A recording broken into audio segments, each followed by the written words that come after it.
Arrête de vivre dans la peur et prends la décision aujourd'hui de vivre dans la joie. À quoi bon une existence où on vit constamment dans la peur?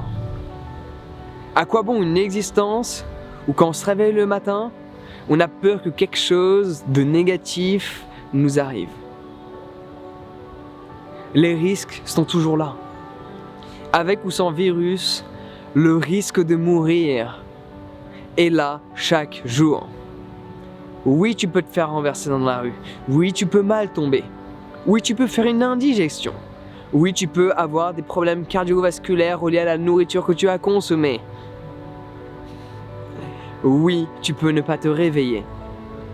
Donc si ce matin tu t'es réveillé et que tu fais partie de ces personnes qui ont eu la chance d'expérimenter à nouveau la vie aujourd'hui, pourquoi pas prendre la décision consciemment, là, ici et maintenant, de vivre, de bien se sentir, de rayonner et d'expérimenter la vie sous toutes ses formes, plutôt que de vivre dans la peur, dans le stress et l'angoisse permanente.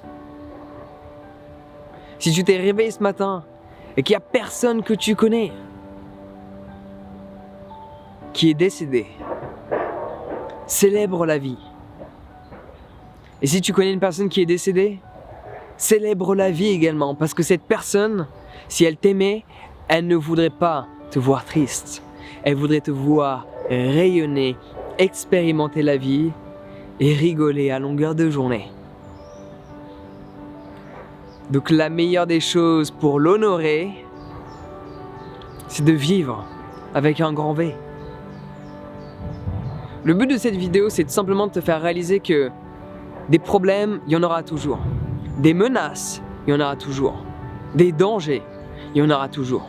Mais est-ce que ta vie doit s'arrêter à chaque fois que tu es confronté à un danger? Est-ce que ta vie doit t'arrêter à chaque fois que tu es confronté à une peur? Est-ce que ta vie doit s'arrêter à chaque fois qu'il y a un virus? Ou qu'on nous dit qu'il y a un virus? Est-ce que ta vie doit s'arrêter dès qu'il y a apparemment quelque chose de dramatique qui va arriver? Parce que ta vie pourrait s'arrêter et ne jamais reprendre. Parce qu'il y aura toujours quelque chose qui apparemment risque de te tuer. Dès que tu sors dans la rue, il y a de la pollution. Si tu vis dans une ville, déjà t'es mal barré. Chaque jour, tu peux mourir. Tout comme ces 800 000 personnes qui meurent chaque année de la pollution. Mais oui, ça, on n'en parle pas aux infos. Donc si tu vis dans une ville et que tu ouvres la fenêtre de chez toi et que tu as peur d'un virus quel qu'il soit, cela n'est pas normal. Parce que tu as beaucoup plus de chances de mourir de la pollution que de quel que soit le virus. Il faut juste observer le nombre de morts qu'il y a chaque année qui ne cesse d'évoluer, relié à la pollution. Les gens vivent dans la peur d'une illusion, mais quand ils ouvrent le frigo, ils s'empoisonnent à travers de la nourriture industrielle qui est bourrée de sucre, de sel et de colorants. Mais ça leur fait pas peur. Parce qu'ils ont considéré cela comme étant normal d'agir ainsi, alors qu'un virus n'est pas normal, alors que nous sommes exclusivement composés de bactéries. Dans la tête des gens, virus se résume en termes de bactéries. Le virus est quelque chose de naturel. La nature a besoin du virus. Celui-ci a peut-être été confectionné par l'homme parce qu'il provient d'une région où d'autres tests sur des virus qui ont été génétiquement modifiés par l'homme à des aspects militaires, ça provient de la même région, donc il y a des théories comme quoi, oui, cela pourrait éventuellement être pas forcément la création d'un humain, mais la modification, l'amplification du code génétique qui détermine que ce virus est beaucoup plus puissant d'une certaine manière. À prendre en considération d'ailleurs que quand un virus est présent, qu'il va partout, celui-ci n'est pas mortel. Un virus à l'heure actuelle ne peut pas se propager partout et en même temps être extrêmement mortel. C'est soit l'un, soit l'autre. Donc c'est plutôt bon signe que ce virus soit partout, d'après ce que l'on nous raconte. Mais là je divague de mon sujet que j'avais choisi Tu vois, tu m'as compris. Là, le rime n'est pas passé. Mais t'inquiète, je vais me rattraper. Ouh, yeah. Fallait l'exprimer. Ne pas se prendre trop au sérieux. Parce que quand tu te prends trop au sérieux, notamment quand il y a un virus ou quand il y a une peur quelle qu'elle soit, tu arrêtes de vivre. Même sans peur, même sans menace. Si tu te prends trop au sérieux, tu es ta propre menace par rapport à la perception que tu as de toi. Parce que tu penses que d'autres personnes vont penser quelque chose de toi. Alors que quand tu es toi, tu n'en as rien à battre de ce que les autres vont penser de toi. Parce que tu t'es déjà accepté. Quand tu es trop sérieux, c'est que tu as envie d'être accepté. Quand tu es trop sérieux, tu veux rentrer dans les codes de la société. Cela signifie que tu veux avoir une validation de qui tu es, qui ne provient pas de toi, mais de l'extérieur. De personnes qui, souvent, tu n'en as rien à battre. Combien de personnes achètent une belle voiture par rapport à ce qu'on nous raconte, une Mercedes, une BMW, alors qu'ils vivent dans un HLM? Pourquoi font-ils ça? Pour montrer aux autres qui ils sont et ce qu'ils ont. Ils veulent partager une identité qui n'est pas qui ils sont, mais ils veulent être valorisés aux yeux des autres parce que sinon ils se sentent menacés. Ils ont l'impression de ne pas être acceptés par l'ensemble des individus de leur entourage s'ils ne se présentent pas extérieurement d'une certaine manière à travers des objets, des véhicules ou des habits. Ça veut dire que tu vis dans la peur. Parce que cette voiture, cet habit, ce métier, ce statut, cette nationalité, cette religion est ton bouclier pour définir qui tu es. Mais ce bouclier n'est pas qui tu es. Il est juste devant toi et te donne l'illusion d'être protégé. Un bouclier ne te protège pas. Il te donne l'illusion d'être protégé. Parce qu'en fonction d'où est-ce que l'attaque provient, ce bouclier ne pourra pas te protéger. Mais dans ce scénario que j'exprime, l'attaque provient de l'intérieur.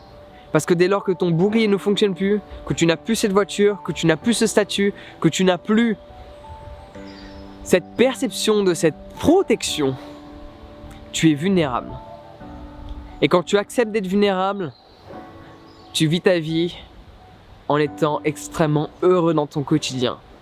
En comparaison, quand tu es vulnérable parce que tu as perdu ton boulot, tu es vulnérable parce que tu as perdu ton statut social, tu es vulnérable parce que tu n'as plus ta voiture, tu es vulnérable parce que tu ne peux plus t'habiller avec les mêmes marques, mais que tu n'as pas choisi de l'être. À ce moment-là, tu perçois ta vie comme étant une menace. Tu te perçois comme étant menacé.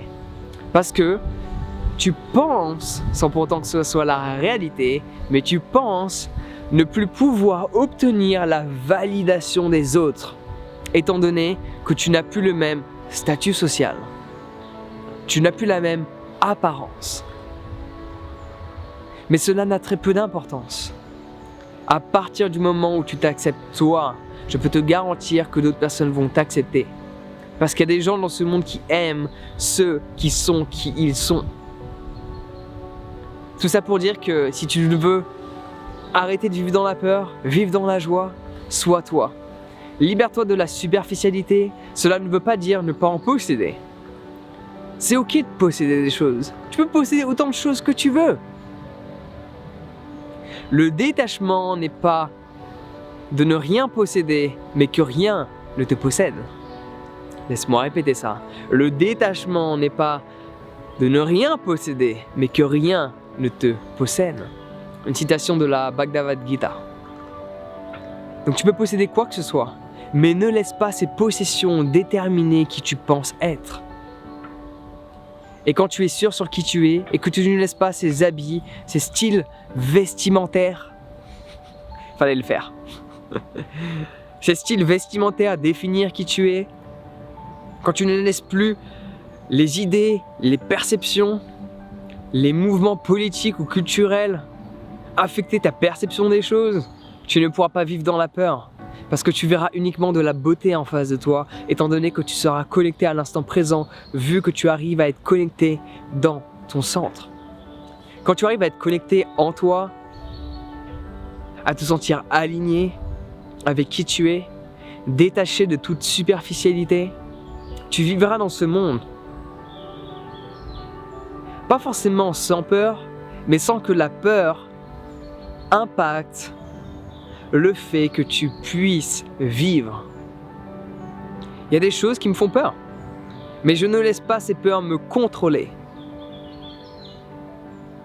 Quand j'ai peur de quelque chose, je fais cette chose. Puis la peur se libère et ma vie continue.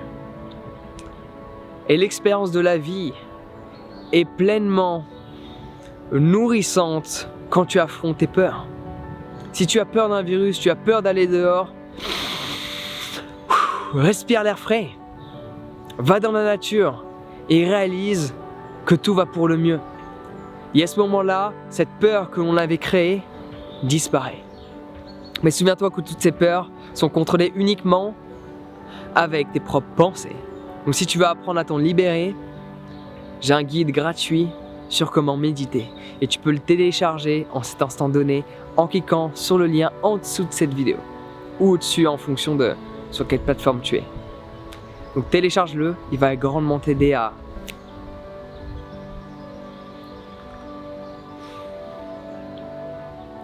switcher le tout. Comme si c'était un interrupteur. On-off. C'est très pratique. Donc je t'en dis pas plus, va regarder ça par toi-même. Sur ce, prends soin de toi. Passe une excellente journée.